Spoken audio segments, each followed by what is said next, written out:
জি আসুন, আগে না আগে না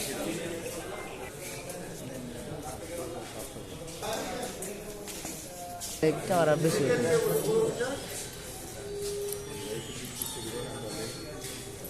Yang baik, bisa bisa bang. Ye, ye bisa.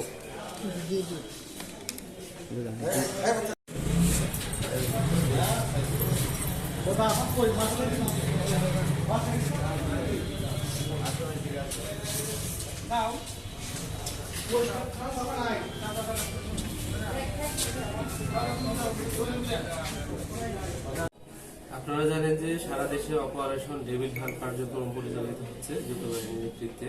তারই অংশ হিসেবে ইসলামপুর থানা বিশেষ অভিযান চালিয়ে গত রাত 1টা থেকে 2টার ভিতরে গঙ্গাপাড়া এলাকা হতে বেগম রোকেয়া বিশ্ববিদ্যালয়ের ছাত্রলীগের যুগ্ম সাধারণ সম্পাদক এবং রংপুর শাখার শেখ রাসেল ক্রীড়া পরিষদের সভাপতি এবং ইসলামপুর থানা আওয়ামী লীগের ইসলামপুর থানা ছাত্রলীগের এক নম্বর সদস্যকে আমরা গ্রেপ্তার করি। তার বিরুদ্ধে ইসলামপুর থানায় সন্ত্রাস বিরোধী দমন আইনের মামলা থেকে গ্রেপ্তার করা হয়েছে। তাছাড়াও সে ইতিমধ্যে তার যে আমরা ফেসবুক সহ বিভিন্ন সোশ্যাল মিডিয়ায় বিভিন্ন সরকার বিরোধী কার্যক্রম প্রচারণা রয়েছে, তা আমরা তার প্রমাণ পেয়েছি। তার ভিত্তিতে আমরা তাকে গ্রেপ্তার করি এবং গ্রেপ্তার করে তাকে আমরা জেল হাজতে প্রেরণ করবো এখন।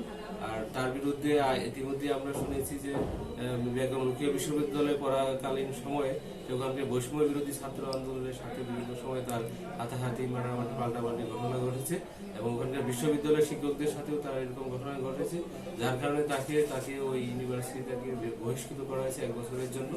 এবং তার বিরুদ্ধে ওখানে বিভিন্ন মামলা মোকদ্দমা রয়েছে শুনেছি, তবে এখনো আমরা ওইগুলো বিস্তারিত জানতে পারিনি। আমরা ইতিমধ্যে রংপুর জেলা পুলিশকে জানিয়েছি, তারা যদি কোন ব্যবস্থা নেয় তাহলে তারা সে অনুযায়ী ব্যবস্থা নেবে। ধন্যবাদ।